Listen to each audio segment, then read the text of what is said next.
Juste de dire par rapport à Olivier qui a cité la carte blanche qu'il avait donc le 4 avril. C'était très marrant parce qu'on se connaissait avec Olivier depuis avant déjà. Mais le 4 avril aussi, moi c'était la première chronique que je faisais dans l'Écho et le titre c'était « Oser questionner le confinement ». Voilà. J'ai reçu quelques insultes à l'époque. Mais donc c'était le même jour, dans Le Soir et l'Écho, on publiait, pas la même chose, mais enfin on était à peu près les deux en Belgique, ça c'est sûr, je ne dirais pas sur Terre, mais au moins en Belgique, à se dire qu'il y avait quand même un problème avec ce confinement, à peu près entre 15 et 20 jours après qu'il était mis en place. Voilà. Mais aujourd'hui, donc je vais vous parler de ce rôle de l'État durant la crise Covid, avec un point d'interrogation et beaucoup de points d'interrogation, parce que c'est un sujet très vaste et très complexe. Ce nouveau rôle de l'État et aussi la relation des citoyens entre les citoyens et l'État, comment les citoyens voient l'État et comment l'État voit ses citoyens. Alors, Olivier en a déjà parlé sur l'infantilisation et puis inversement la perte de confiance, mais voilà, je vais voir ça sous un angle un peu différent. D'abord, rappeler les choses, pas vous rappeler ce que c'est un État, mais rappeler ce qui s'est passé, la gravité de ce qui s'est passé. Donc là, je ne vais pas vous apprendre quoi que ce soit, mais c'est question de rappeler les choses. Dire qu'il s'agit d'une violation inédite des droits fondamentaux, de tous les droits fondamentaux en fait, quasiment tous.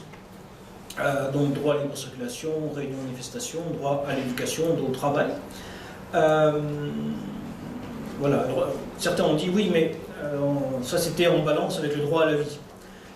Bon, mais, voilà, mais quelle vie Est-ce que ça vaut la peine d'être vécu là, c'est Edouard Baird qui avait dit le Covid, ça pose des questions existentielles, c'est est-ce que la vie vaut la peine d'être vécue avant la mort? Oui, plutôt pas, c'était pas ça. Est-ce qu'il y a une vie avant la mort? Voilà. D'habitude, on se demande s'il y a une vie après la mort, on se demandait s'il y avait une vie avant la mort. Et aussi le droit à mourir dans la dignité, parce que ça, on l'a aussi oublié, mais ça, c'était un anesthésiste, membre de Covid rationnel, Olivier Loos, pour pas le citer, qui a l'habitude par son métier de la mort et qui m'avait dit, tu sais, un homme de 95 ans qui meurt, c'est pas un drame. Mais un homme de 95 ans qui meurt seul, ça c'est un drame. Et ça, on a tendance à l'oublier aussi. Le droit à mourir dans la dignité, tous les droits qui sont inscrits dans la Constitution, etc. Et puis, après, on a la deuxième phase, j'ai envie de dire, une fois que le vaccin est arrivé, qu'on a fait le CST, etc., la discrimination en fonction d'un choix réputé libre, la vaccination, puisque la vaccination n'était pas obligatoire officiellement. C'était libre, donc de discriminer en fonction d'un choix qui normalement est libre et qui en fait, dans les faits, ne l'était plus. Et là, c'est quand même le dernier étage de la fusée, j'ai envie de dire. C'est-à-dire qu'avec le CST, on a jeté aux orties à peu près tout. On a jeté aux orties l'égalité entre les citoyens. On a jeté le fait de pouvoir prendre ou pas une substance ou de s'administrer quelque chose. Voilà, my body, my choice, ça peut résonner quelque part, mais là c'était fini.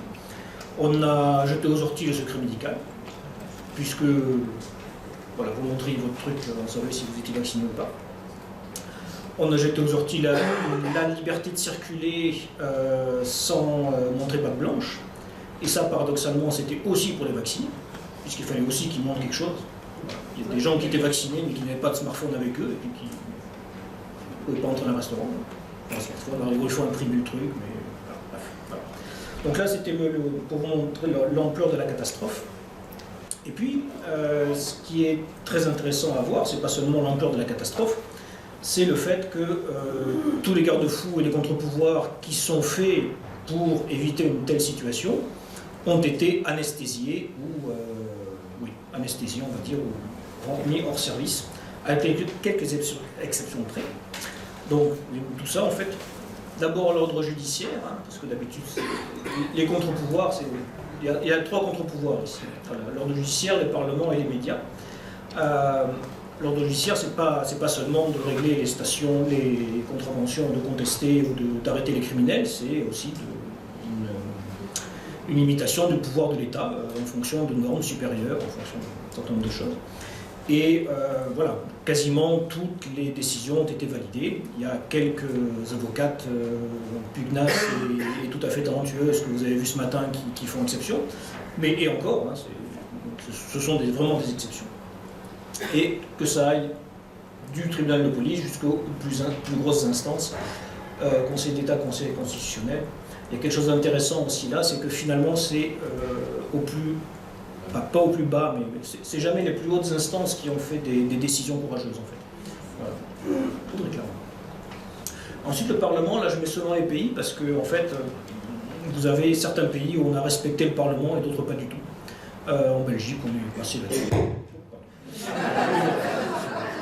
C'est révélateur. C'est révélateur. Et les médias, c'est un peu la même chose aussi. Donc, comme disait Stéphanie, je suis français et belge d'adoption. Et il y avait quand même une différence là-dessus entre la France et la Belgique, je trouve. Où les mesures ont certainement été plus dures en France, mais en Belgique, il n'y avait pas besoin d'aller chercher, d'aller creuser dans les YouTube, etc., ou des choses très complexes à atteindre pour avoir des visions alternatives qui étaient là, qui n'étaient pas écoutées par les dirigeants, mais enfin qui étaient en tout cas disponibles. Et puis, dernier point, c'est l'Union européenne, en fait. Parce que si on regarde les droits d'avant, il y en a un certain nombre qui sont assurés par l'Union européenne. Et l'Union européenne, c'est une garantie aussi pour certains droits. Et là aussi, ça a été mis entre parenthèses. Alors, je ne vais pas faire un détail là-dessus, on pourrait beaucoup en parler.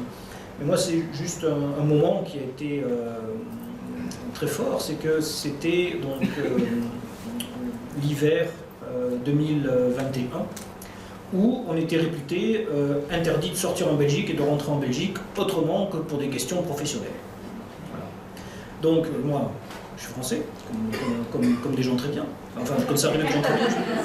Ça arrive à des gens très bien.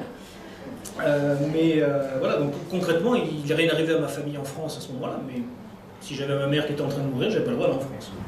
Alors, ne vous inquiétez pas, je serais allé, mais voilà.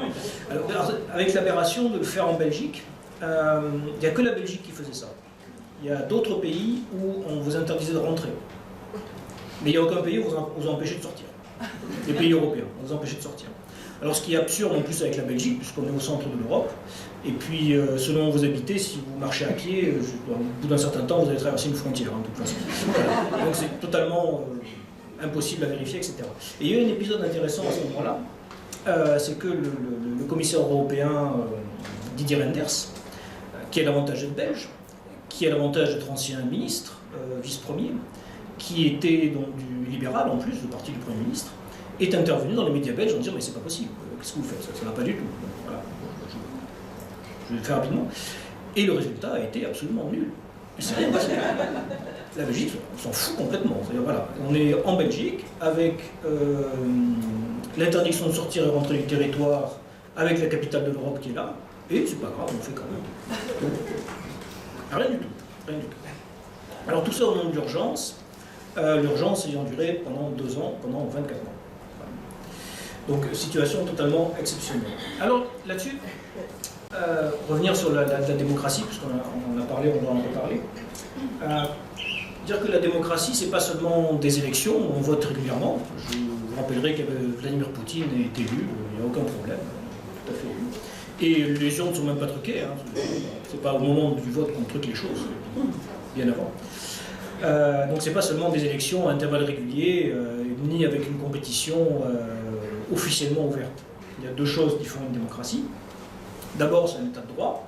Donc, état de droit, on peut d'autres définitions, j'insiste là-dessus, sur les règles qui limitent l'action du gouvernement, un ordre juridique permettant de contester cette action, et une effectivité des droits. C'est-à-dire qu'il ne s'agit pas seulement qu'il y ait des jugements qui soient rendus, des choses qui soient faites, mais que ça soit effectif. Il y a des états de droit qui ne sont pas des démocraties, ça existe. Il y a des dictatures comme ça où voilà, vous pouvez contester les choses. J'arrête de... je dois avoir des racines italiennes aussi. Voilà. Et inversement, vous avez des démocraties, des régimes où il y a des élections, et puis l'état de droit n'est pas assuré. Et puis d'autre part, un débat démocratique ouvert, équitable, c'est-à-dire pas en Hongrie pas comme en Hongrie où tous les médias sont possédés par des amis de Viktor Orban, transparent et respectueux. Et en fait, je vais insister sur ce deuxième point parce que le point d'avant, état de droit, je l'ai fait, je veux dire, j'ai déjà traité et puis je ne vais rien vous apprendre là-dessus. Voilà. C'était une catastrophe complète. Mais sur le débat démocratique, parce que ça a des effets aussi très très durables. Évidemment, il n'y a pas eu de débat. Et l'important là, c'est de voir pourquoi il n'y a pas eu de débat. Mais avant d'entrer dans le vif du sujet, insister sur quelque chose là-dessus, sur le débat, sur l'aspect respectueux. Parce que c'est ça le secret d'une démocratie qui fonctionne, c'est le fait d'avoir des opinions divergentes, où on discute, de manière ouverte, équitable et transparente, à la fin, il y a une opinion qui l'emporte. Mais ceux qui sont minoritaires continuent à faire partie de l'ensemble politique. Ils continuent à être des citoyens, ils acceptent la décision du plus grand nombre parce que le débat était correct. Voilà. Et évidemment, dans la crise Covid, ça n'a pas été le cas. Et là, c'est un grand problème pour l'avenir de nos démocraties, c'est que les gens qui sont minoritaires, et contrairement à ce qu'on peut croire, je crois qu'ils sont probablement minoritaires, c'est de moins de 50%, on fait quand même très nombreux, à penser qu'il y a eu un problème avec cette crise, qu'on a escamoté le débat et qu'il y a quelque chose de fondamental à revoir là-dessus, eh bien ils ne se sentent pas du tout respectés et ils se sentent hors du système. Et moi j'ai une explication de la situation politique en France. Aujourd'hui, en ce moment, et à la dernière élection, où en fait vous avez juste Macron, Le Pen et Mélenchon, où en fait vous aviez toute une série de gens qui se sont sentis exclus et qui fondamentalement sont partis vers les extrêmes et qui aujourd'hui voilà, n'ont plus confiance en la politique. Mais je vais un peu détailler tout ça et partir sur ce débat. Et qu'est-ce qui a fait en fait qu'on en est arrivé à cette absence de débat, l'analyser vraiment pour voir est-ce que c'est reproductible, puisque c'était ça le titre de la présentation, de savoir si ça peut continuer ou si c'est une parenthèse. Alors je pense que le fait qu'on n'ait pas eu de débat et qu'on ait eu toutes ces violations de l'état de droit, qui suppose l'absence de débat, parce que si on avait commencé vraiment à avoir un débat ouvert, ça ne serait jamais arrivé. C'est la conjonction un peu spéciale de trois phénomènes qui sont pas toujours, qui sont rarement associés. D'abord, l'hémocratie, la technocratie et la vision de la guerre, en fait, d'une situation de guerre. Donc d'abord, l'hémocratie, c'est ça. C'est les hôpitaux débordés, les gens qui meurent, etc., dans les hôpitaux. L'hémocratie. Donc c'est la dictature de l'émotion. Et alors ça, c'est un phénomène qui n'est pas nouveau avec la crise Covid, qui est vraiment une tendance, qui est certainement la chose qui menace le plus notre démocratie. Parce que, je vous disais avant, débat respectueux, ouvert, etc., c'est aussi un débat calme. Voilà. Un débat qui se fait sur les émotions, c'est pas un vrai débat. Voilà. On commence toujours avec des émotions, mais après il faut passer à autre chose. Là, on est dans la démocratie absolue. Et l'appel à l'émotion s'ajoute sur un point très précis, c'est l'agenda setting, comme on dit en sciences politiques, qui est un élément déterminant des politiques publiques pour savoir qu'est-ce qu'on prend comme décision, c'est-à-dire quels sujets sont mis à l'agenda et quels sujets sont jugés importants. Parce qu'on est dans une société complexe où il y a des milliers de sujets différents, on peut parler de plein de choses. Et en fait, l'agenda setting, c'est les communicants politiques. Leur principal le point focal, c'est de mettre à l'agenda les sujets qui leur plaisent, les sujets qui les confortent. La dernière élection, on va rester en Belgique, dernière élection fédérale, eh bien le Vlaams Belang a gagné les élections en Flandre parce que l'agenda s'est fait, la question c'était l'immigration. Pourquoi l'immigration? Parce que ces génies de la NVA ont quitté le gouvernement fédéral à cause du pacte de Marrakech. Des choses comme ça. Pourquoi est-ce que les écologistes ont gagné les élections en Wallonie et à Bruxelles? Parce qu'il y avait des marches pour le climat, etc. Parce qu'on s'est dit, voilà, le problème c'est le climat.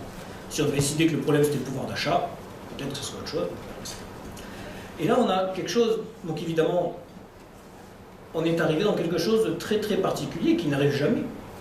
Non seulement il n'y a rien de plus important, c'est-à-dire on dit que c'est le problème numéro un, mais on dit qu'il n'y a aucun autre problème en fait.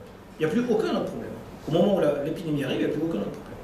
Et tous les gens qui vous expliquent que non, il y a d'autres problèmes, ben, vous êtes des salauds, des eugénistes, enfin, soyez compatissants avec ces gens qui sont en train de mourir, comme s'il n'y avait pas de mort avant, et comme si dans les urgences, il y avait... Voilà, cette image, elle date du Covid, mais il y a des épidémies de grippe il y a plusieurs années où vous avez des images comme ça. Il y avait certainement moins de morts que la première et la deuxième vague de Covid, mais si vous vouliez des images, vous pouvez faire des images. Alors, je ne vais pas m'étendre sur le rôle des médias parce que sinon je vais largement dépasser les 30 minutes, mais voilà. Donc l'hémocratie nous dit voilà le problème. Et puis vous avez un autre niveau, c'est la technocratie, qui elle nous dit voilà la solution. Voilà le problème et voilà la solution. Vous ne pouvez pas discuter du problème, sinon vous êtes un salaud. Et voilà la solution, et si vous n'êtes pas d'accord avec cette solution, vous êtes un imbécile. Et vous êtes un anti-science. Alors pour rappel, la technocratie, ça n'est pas la science au pouvoir. C'est la science au service du pouvoir. Ou c'est la science instrumentalisée par le pouvoir. Pour rappel, il y avait une science nazie, il y avait une science soviétique qui disait des choses, voilà, plus ou moins aberrantes, enfin toujours aberrantes, enfin fausses, mais plus ou moins visiblement fausses. Et donc il peut y avoir une science au service du pouvoir. Alors, avec le Covid, évidemment, c'est beaucoup plus complexe. Mais le mantra durant la crise, c'est ça. Selon la science, il n'y a qu'une solution possible. Et si vous n'êtes pas pour cette solution, vous êtes anti-science, quelque part. Et vous ne suivez pas la science. Voilà. Mais ça a déjà été dit, donc je ne vais pas insister. False science. Et Elisabeth a déjà expliqué pourquoi il y a plusieurs sciences, etc. Donc je vais passer un peu vite, mais quand même. Alors c'est évidemment méconnaître fondamentalement la démarche scientifique, puisque de parler de science et de vérité.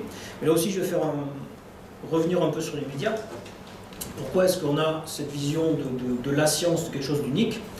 C'est parce que, en fait, toute la crise, la meilleure manière, je crois, d'analyser la crise, c'est dans les médias et savoir ce que voulaient les médias, ce que pouvaient dire les politiques en fonction des médias qu'on a. Et les médias, ce qui les intéresse, c'est l'info. Une info. C'est vrai ou c'est faux. Voilà. Et donc, la science, il fallait qu'elle donne des réponses, c'est vrai ou c'est faux. Et donc, vous aviez des experts qui étaient invités sur les plateaux et on leur posait des questions, et il fallait qu'ils répondent. Alors qu'à un moment, la meilleure réponse possible, c'était « je sais pas ». Mais sauf que je sais bien, parce que comme Stéphanie l'a dit, je suis parfois invité, si vous allez sur un plateau télé et que vous dites « je sais pas », on ne vous invitera plus. Il faut donner une réponse. Donc on a donné une réponse. Et les politiques, évidemment, étaient encore dans le même problème. Un politique qui serait arrivé là, disant « je sais pas ». On fait « je sais pas ». Suivant, merci. Il faut dire quelque chose. Donc, on avait ces solutions comme ça qui sont apparues et qui ont capté des solutions simples, parce que les solutions complexes n'étaient pas médiagéniques. Les solutions complexes n'étaient pas possibles de passer dans un message d'une phrase ou de deux phrases. Voilà. Vaccinez-vous, protégez-vous, protégez les uns les autres, voilà, ça passait bien. Et les questions, par exemple, je ne vais pas trop parler des vaccins, mais est-ce que le vaccin est sûr ou pas? Qu'est-ce que ça veut dire, sûr ou pas? Est-ce que c'est efficace ou pas? Qu'est-ce que ça veut dire, efficace ou pas? Pour qui? Pourquoi? Mais ça, c'est déjà trop compliqué, ça. Le journal de 20h, c'est fait déjà. Marginalisation des sciences sociales, bon, Olivier en a déjà parlé, mais c'est juste quelques aspects là-dessus, les aspects les plus saillants. Parce on s'est retrouvé par hasard un 4 avril à publier des choses, mais après on a écrit ensemble. Et on a écrit une carte blanche qui était parue dans la livre sur la théorie des robinets. Et donc il faut vraiment que ce soit des gens qui ne comprennent rien à la société pour croire qu'on pouvait comme ça fermer les robinets, fermer les activités sociales et que les gens allaient suivre gentiment bien comme il faut. Bien sûr que non. C'est-à-dire que les gens ils fermaient les restaurants et comme ça les gens vont arrêter de se rencontrer au restaurant. Oui, mais ils mangeaient chez eux. Ils appelaient Uber Eats ou Deliveroo, ou ils allaient à la cuisine eux-mêmes, et voilà. Donc, voilà. On n'est pas, encore une fois, on n'est pas en Chine. Hein, on est dans des pays occidentaux, où les Occidentaux, fondamentalement, ils font un peu ce qu'ils veulent, et les Belges encore plus. C'est pas la peine de leur expliquer des choses très compliquées. Et puis l'absence de vision d'ensemble, ça c'est un schéma que je donne assez souvent. Moi j'ai l'impression de ça quand on avait les experts à la crise Covid. Là voilà, c'est des aveugles qui touchent un éléphant, et puis donc il y en a un qui touche la défense, et le proximulance, etc. Je ne dis pas tout. Et j'ai l'impression que c'était ça pendant la crise Covid, c'est-à-dire qu'on avait des experts de choses très variées, qui donnaient leur vision, et puis encore une fois les médias et les politiques prenaient la vision qui leur convenait, quoi. Mais sauf que pour combattre une épidémie, en fait si vous regardez, on a surtout des virologues qui étaient, en tout cas en Belgique, ailleurs pas forcément, mais surtout des virologues. Et pour combattre une épidémie, il vaut mieux avoir des épidémiologistes. C'est mieux quand même, parce que les virologues, ils connaissent le virus. Mais par contre, réfléchir à comment le virus se transmet, quels sont les comportements des gens, etc., quelles sont les conséquences, c'est mieux d'avoir des épidémiologistes. Et en fait, aux Games et tout ça, etc., c'est très étonnant, mais il n'y a jamais eu d'épidémiologiste. Il y en a eu un, c'est Marius Gilbert. Et pour votre information, Marius Gilbert, il a fait ses recherches, son doctorat, sur les épidémies chez les animaux. Donc évidemment, et il y a monsieur, comment il s'appelle, ton ami, le vétérinaire. Enfin, voilà, vétérinaire. Donc voilà, c'est des vétérinaires et des gens spécialisés des épidémies des animaux qui ont géré l'épidémie là. Et donc vous comprenez un peu pourquoi ça s'est passé aussi comme ça. C'est aussi trivial comme ça. Vous avez une épidémie chez des vaches, ben les vaches vous les séparez et puis ça va s'arrêter. Les hommes, vous les séparez et puis vous leur dites vous ne mettez pas ensemble, ben ils se mettent ensemble quand même. Hein. Non mais c'est des choses mais basiques, hein, c'est-à-dire l'homme est un animal social. C'est Aristote. Voilà. Ils ont oublié Aristote, je sais pas. Bref. Et alors, mais il y a, comme je vous disais, la science au service du pouvoir et puis les politiques, les médias qui prennent ce qu'ils veulent, surtout les politiques. Et on verra après un peu quand on regarde le détail, on voit que les mesures peut-être qui ont été prises, c'était vraiment par les politiques qui ont utilisé la science. Mais il y a un exemple d'un pays en fait où le politique a très peu intervenu dans la gestion de l'épidémie et où il y avait des épidémiologistes, en fait un épidémiologiste au pouvoir. Voilà, je vous donne en mille, en fait, c'est la Suède. Voilà, c'est la Suède. C'est le seul endroit où on a mis un épidémiologiste au pouvoir, c'est-à-dire quelqu'un qui sait gérer une épidémie normalement. En Suède, la particularité de la Suède, puisque voilà, j'ai regardé un peu ça, qui prend des décisions, etc. La particularité de la Suède, c'est les pays nordiques où ce sont des agences plus ou moins indépendantes du gouvernement qui ont énormément de pouvoir, qui ne sont pas tout à fait indépendantes parce que la personne qui est nommée, etc. Mais une fois que la personne est nommée, elle fait quand même ce qu'elle veut. Eh bien, l'agence de santé suédoise chargée de ça et dirigée par M. Tegnell était tout à fait indépendante et c'est lui qui a géré l'épidémie du début à la fin. Voilà. Donc, follow the science, voilà. Follow Anders Tegnell. Et pour le reste, c'est plutôt, comme je vous disais, les politiques qui ont instrumentalisé ce qu'ils pouvaient ou se sont fait instrumentaliser par certains scientifiques, etc. Mais là, je ne vais pas rentrer dans ces détails. Donc voilà pour l'hémocratie, la technocratie. Et les deux, en fait, les deux éléments sont très rarement ensemble, hein, parce que d'habitude, quelque chose de très émotionnel, vous avez du mal à mettre du scientifique là-dessus. Donc là c'est vraiment exceptionnel. Et puis encore autre chose qui est arrivée, donc on l'a déjà dit, je le redis. Ah pardon, non ça c'était encore un slide, pardon. C'est pour vous montrer sur la technocratie en quoi en fait les décisions sont politiques. Alors c'est très intéressant ce qui s'est passé en juillet 2021. Donc ça c'est daté du 19 juillet, mais la décision a été prise avant. C'était le Freedom Day en Angleterre, où toutes les restrictions de Covid sont levées, au mois de juillet. C'était aussi lié au championnat d'Europe de football, qui se passait principalement en Angleterre. Mais voilà, ils ont admis que, de toute façon, ils ne savaient pas interdire aux gens d'aller boire des pintes, et voilà. Mais bon, ça aurait été Erika Vigel, on aurait tout interdit, il n'y a pas de problème. On aurait bu des pintes chez nous. Mais, voilà. Mais en tout cas, ils l'ont fait en Angleterre, donc c'est le gouvernement de Boris Johnson, qui décide de ça, donc décidé le 7 juillet, puis mise en œuvre totalement le 19 juillet. Et puis ce qui est intéressant, c'est que de l'autre côté de la Manche, vous avez le 12 juillet, le pass sanitaire. Donc vous avez un pays qui dessert tout, complètement tout, et puis vous avez un autre pays qui décide qu'on va faire quelque chose, encore une fois, le top de la fusée, c'est-à-dire la chose la plus discriminante, etc., et la plus contraignante qui soit. Tout ça pour vous dire que ce n'est pas la technocratie ni la science au pouvoir, c'est la politique. Voilà. Et c'est une question de jeu politique.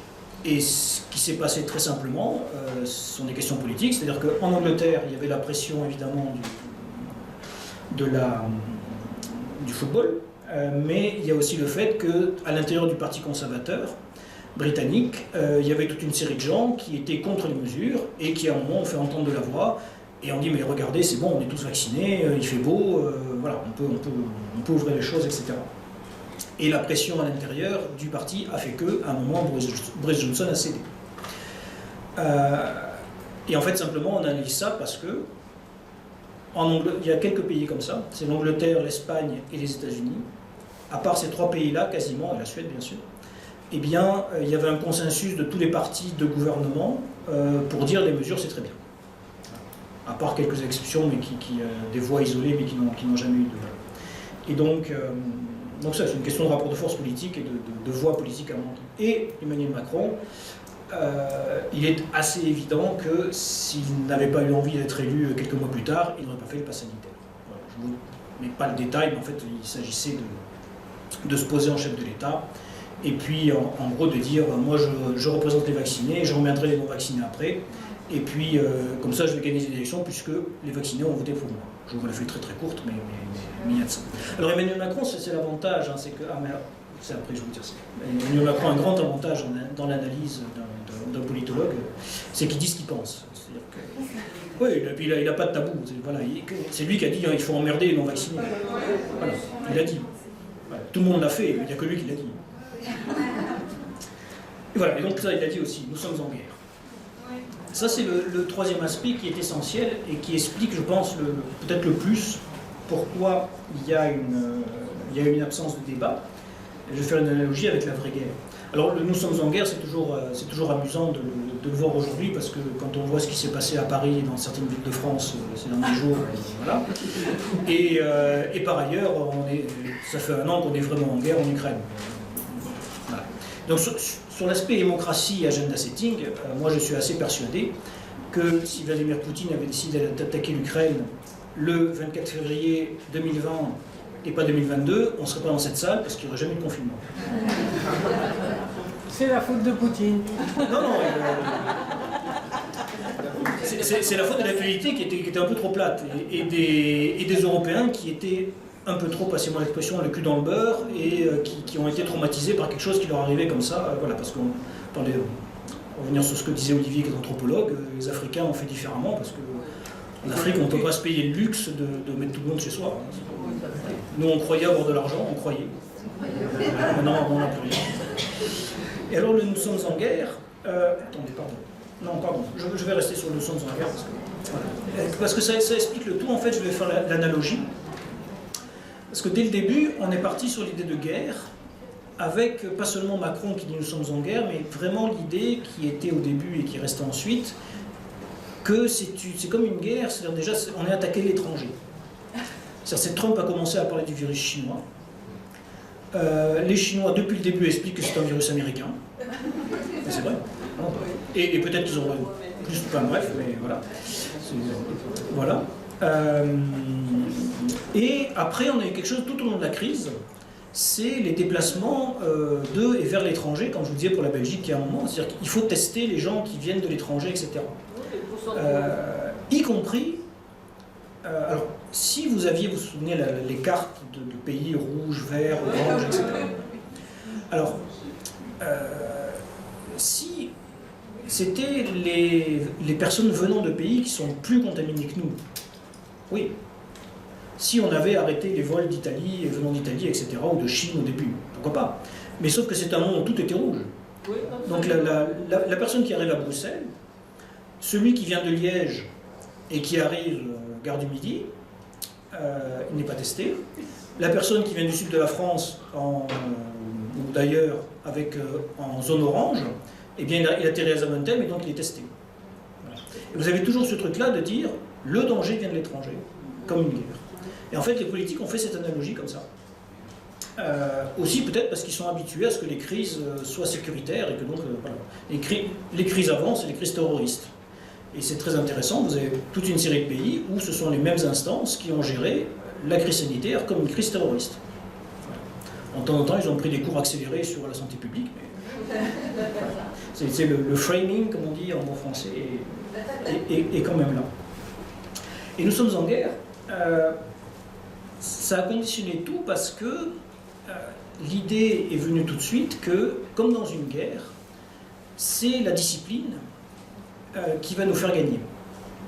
C'est la discipline et c'est le fait que tout le monde suive les règles, comme dans une guerre. Et là, je vais vous faire l'analogie avec ce qui s'est passé au début de la guerre de 14, en fait, avant la guerre de 14. Avant la guerre de 14, vous avez une contestation, évidemment, de gens qui ne veulent pas qu'on fasse la guerre. Mais vous avez certains dirigeants, soit qui veulent la guerre, soit qui pensent qu'elle est inéluctable, mais qui se disent ces gens-là, il faut les faire taire. Parce que si on commence à faire la guerre, et qu'on a encore des gens qui expliquent qu'il ne faut pas faire la guerre, nos soldats vont déserter, vont pas vouloir se battre. Et c'est pour ça qu'on a tué Jaurès. Pour qu'il se taise et pour qu'on puisse faire la guerre tranquillement, efficacement. Alors on est au XXIe siècle, on ne tue plus les gens avec des balles. Mais on les tue médiatiquement. En Belgique, c'est Jean-Claude Gala. On l'a tué. Alors en France, c'est Didier Raoult. Mais il est un peu plus résistant. Voilà. On a essayé de le tuer, mais il y avait plus de... Voilà. Après, en Belgique, c'était Bernard Rentier ou d'autres personnes à retrouver. Avec quelque chose, encore une fois, sur la technocratie et la science, c'est très impressionnant. Que si vous regardez le CV, le nombre de publications de Didier Raoult ou Bernard, voilà, vous avez des gens qui sont installés, qui sont là, et tout d'un coup, du jour au lendemain, non, mais c'est des charlatans, ils sont devenus bizarres, enfin, je ne sais pas pourquoi d'où ça vient, qu'est-ce qui leur prend. Sénilité. Voilà, la sénilité, peut-être la sénilité. Donc il y a toujours quelque chose qui fait que. Et c'est ça l'explication, je pense, au fait qu'il n'y a pas eu de débat. C'est qu'en guerre, il ne faut pas débattre. Et on a fait cette rupture par rapport à la démocratie normale, c'est-à-dire que normalement, dans une démocratie, vous faites un débat, une fois que la décision est prise, on la suit. Mais là, tout était confondu. Donc déjà, il n'y a pas de débat. On impose la décision, et débattre, ça va inciter les gens à ne pas suivre. Et donc, il ne faut pas débattre. Et ça, je pense que c'est la clé de toute cette explication à ce qu'on a vécu et à l'éclipse de la démocratie qu'on a vécue. Et je vais parler avec la Chine, parce que il faut se souvenir que le confinement en Chine, enfin il faut se souvenir, on ne sait pas forcément, mais quand on regarde un peu ce qui se passait en Chine à l'époque et qu'on analyse un petit peu les choses, le confinement chinois, il a été fait autant pour contenir la maladie que pour contenir la contestation qu'il y avait à ce moment-là par rapport à la non-gestion de la crise par les autorités, qui pouvait se transformer en contestation politique. Et donc on a importé ça. Sans voir, je pense, peut-être en voyant, je ne sais pas, qu'il y avait cet aspect-là des choses là-dedans, très clairement. Voilà. Il reste encore du temps. Oh, que tu dépasses, mais bon, vas-y. Donc, pour revenir sur l'État, revenir vraiment sur l'État, quel État pendant la crise et est-ce que c'est durable ou pas durable? Alors, on a beaucoup parlé du retour de l'État, à juste titre. Surtout au moment du déclenchement de la crise, la question est de savoir quel État, de quel État on parle. Alors, au début, on avait cru que ça serait un État plus dirigiste et stratège, parce que on n'avait pas de masque, on n'avait pas de réactifs pour les tests, on était sous capacité pour les soins intensifs, etc. Donc on se disait, voilà, l'État va reprendre les choses en main et va faire en sorte que ceci ne se reproduise plus. Donc, on va investir dans les soins de santé, on va avoir des stocks de tout ce qu'il faut, quoi qu'il arrive, et on va être un peu plus prévoyant que ce qu'on était avant, au lieu de faire de la gestion à la petite semaine. Voilà. Donc ça, évidemment, c'est une idée qui s'est totalement écroulée, puisque, voilà, les soins de santé, ça a déjà été dit, on n'a pas investi dans les soins de santé, ou alors de manière marginale, et en tout cas pas du tout à la hauteur de ce que c'était à l'époque. Mais il faut se replacer à l'époque. Moi, vous m'auriez dit en mars 2020, en 2023, on n'aurait toujours pas investi dans les systèmes hospitaliers, je ne vous ai jamais cru. Voilà, mais non, on continue. Voilà, on continue. Donc c'est pas ça. Par contre, c'est un État policier. Là, très clairement, on a eu le fait de vous surveiller, et puis surtout vous dire ce qu'il faut faire. Alors en Belgique, c'est allé très loin. Hein. On est vraiment le pays du surréalisme, on est vraiment allé très loin. Donc vous expliquez comment il faut à la toilette tirer la chasse. Mais le moment le plus merveilleux, je trouve, c'est le fait que si vous faites un barbecue chez vous, les gens pouvaient passer par la maison pour accéder au barbecue. Mais parce qu'en fait, la première version, c'était non, ils doivent passer par le jardin, et beaucoup de gens ont fait remarquer qu'il n'y a pas forcément de passage, pas chez tout le monde. Alors, et donc on a changé ça, et c'était un ouf de soulagement quand même. On pouvait de nouveau faire des barbecues sans passer par la forêt ou la colline derrière.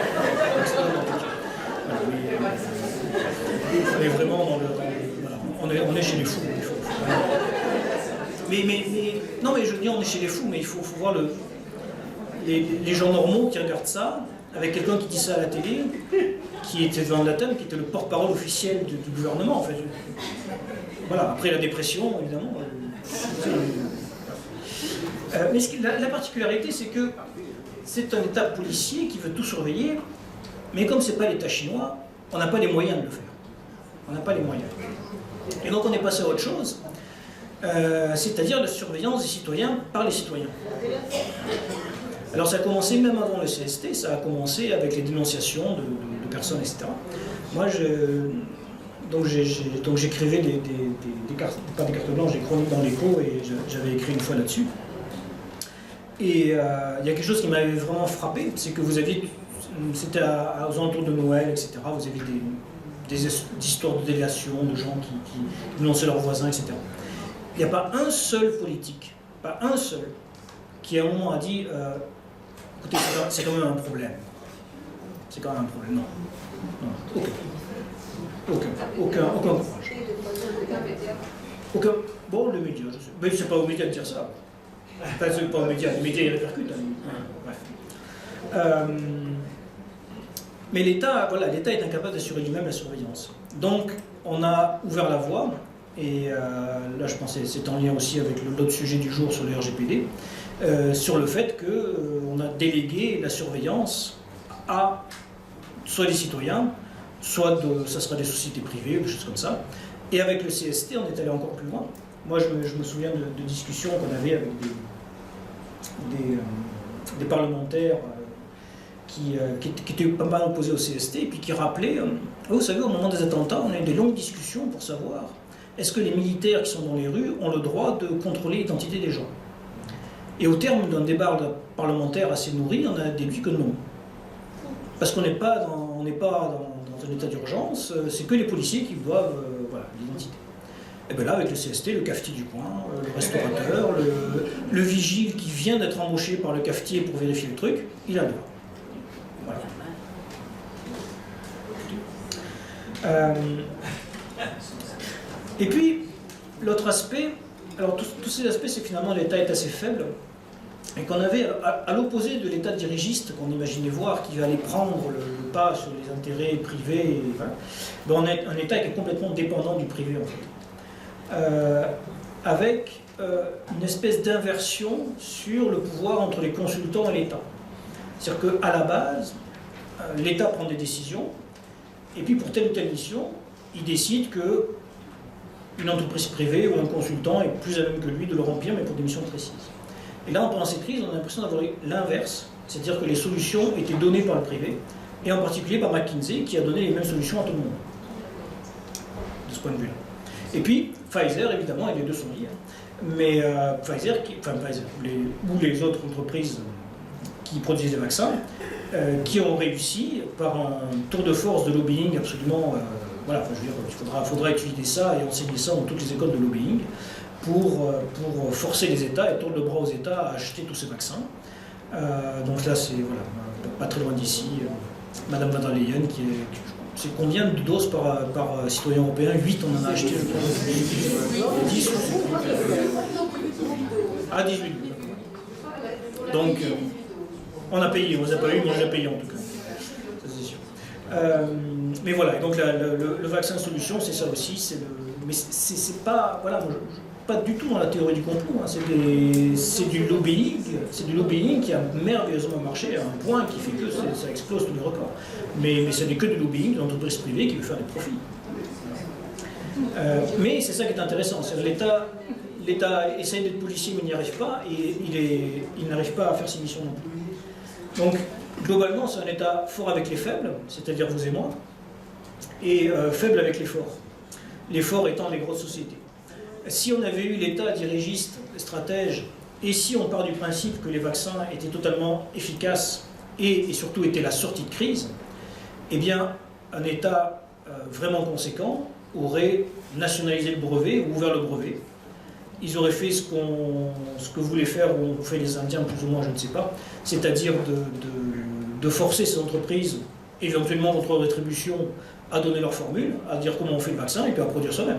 Et pas attendre que ces gens-là veuillent bien, etc. S'il y a une crise telle que ça, c'est ça qu'il faut faire. Mais non, pas du tout. C'est pas ça qu'on a fait.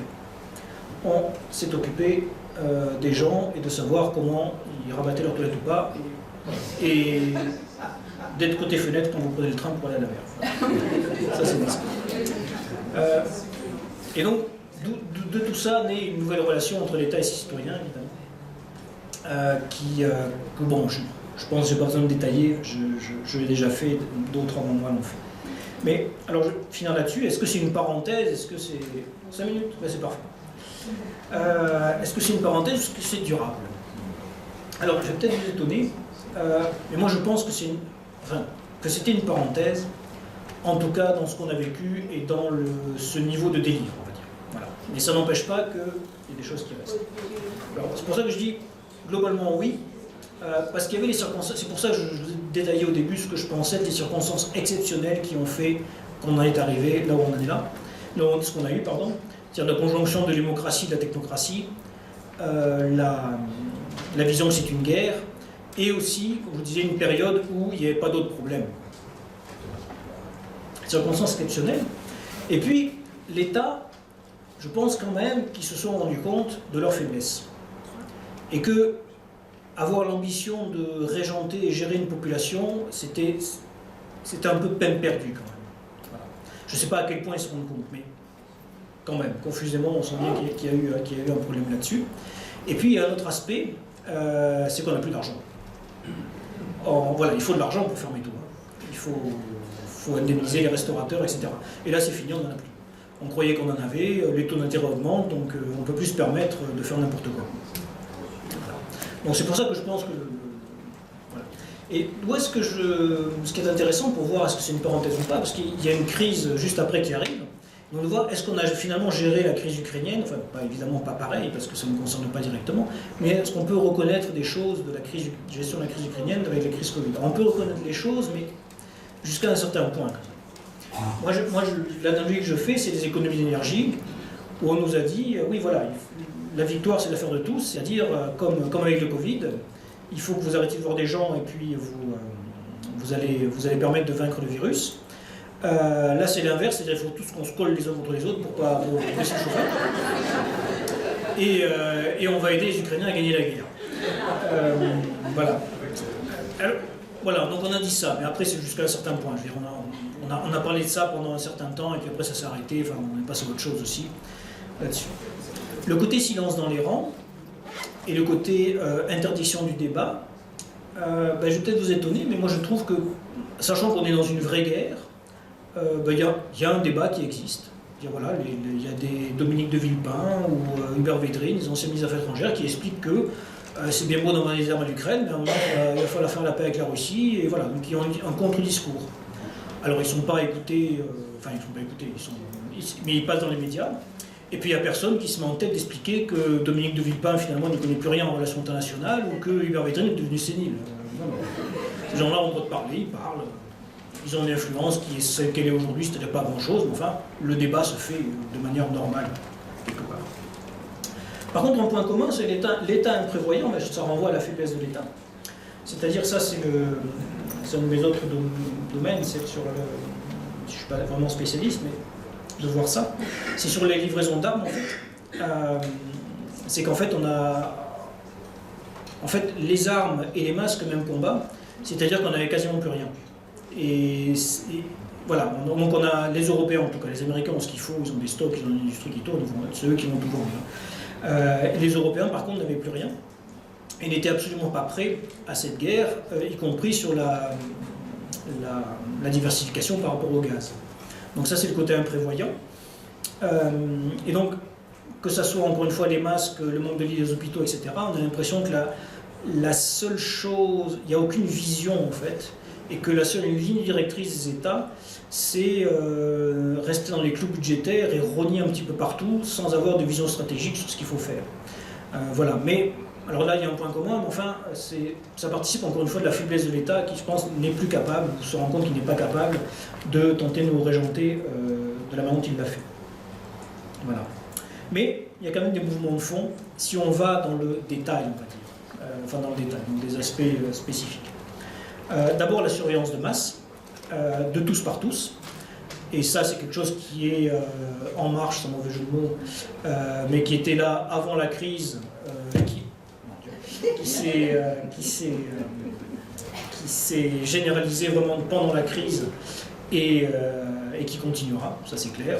Il y a des choses qui arrivent tous les jours là-dessus, sur la reconnaissance faciale, etc., sur la surveillance de masse.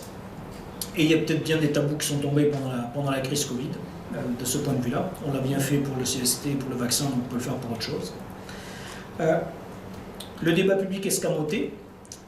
Donc, comme je disais sur l'Ukraine, il y a un débat, mais c'est le côté escamoté, c'est-à-dire pour moi, on ne va pas revenir à une espèce de non-débat et un dénigrement de ceux qui ne sont pas d'accord, mais par contre quelque chose de très très dégradé. Et ça, c'est le problème principal. Et encore une fois, ça vient avant le Covid, mais ça s'est aggravé. La faiblesse de l'État et le recours au privé. Donc, pendant cette crise, moi je suis un grand amateur de science-fiction et voilà. Je pense qu'il fallait beaucoup aimer la science-fiction pour appréhender cette crise et comprendre la crise. Olivier, dans ta présentation, tu avais mis plusieurs des dystopies qui sont regardées par les jeunes. Moi, avec ma fille, j'avais regardé Le Labyrinthe, et le Labyrinthe, il y a un virus, et en fait, les jeunes sont utilisés pour trouver un vaccin et un sérum contre le virus, en fait.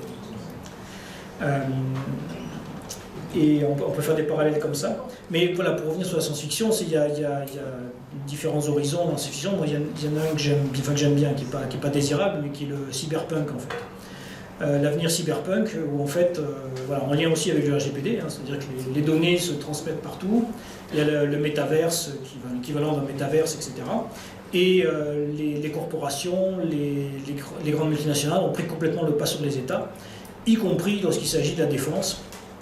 Et en fait, c'est les industries de défense et les sociétés de défense qui gèrent la chose. Donc là, on a quelque chose qui est peut-être à voir. Et donc il y a un certain nombre de brèches qui ont été ouvertes et qu'il faudra refermer. Et en fait, j'ai envie de dire, d'où l'importance d'un inventaire critique de la gestion Covid, parce que je parle de Covid rationnel, et puis je pense qu'on parle aussi pour notre bon droit. On a passé 3 ans à se battre, plus ou moins, d'une manière ou d'une autre, de manière très différente, mais voilà. Et là, il y a comme Olivier disait, le moment de stress, et puis après on retombe. Mais je crois que c'est maintenant ça se joue, en fait. Parce que maintenant, l'émotion étant passée, c'est maintenant qu'on peut faire un inventaire critique sans se faire traiter de tous les noms, et avec quelque chose quand même. Alors c'est peut-être pas encore tout de suite, ce sera peut-être dans quelques mois, quelques années, on verra, mais on voit quand même qu'il y a des choses qui pointent là-dessus dans certains pays, en particulier aux États-Unis ou au Royaume-Uni là-dessus, et au Danemark qui s'excuse, etc. Et donc je pense que c'est vraiment l'importance d'un inventaire critique de la gestion Covid, et c'est ça finalement, ma conclusion est ouverte sur parenthèse ou mouvement de fond. J'ai envie de dire, ça dépend aussi de nous, en tant que citoyens, en tant qu'acteurs, de pointer la chose et surtout d'éviter dans l'impression qu'il se passe en ce moment, c'est-à-dire que la page est tournée, la crise Covid on n'en parle plus, on parle d'autre chose, et donc circuler, il n'y a rien à voir. Non. Parce que si on fait ça, je vous parlais de radicalisation politique, je crois que la prochaine étape, c'est évidemment l'extrême droite au pouvoir, puisqu'on a jeté des gens dans beaucoup de marges. Et au-delà du fait que les violations des droits fondamentaux pourront se reproduire. Voilà, d'où l'importance de journées comme aujourd'hui et du combat de notre bon droit de manière générale. Merci.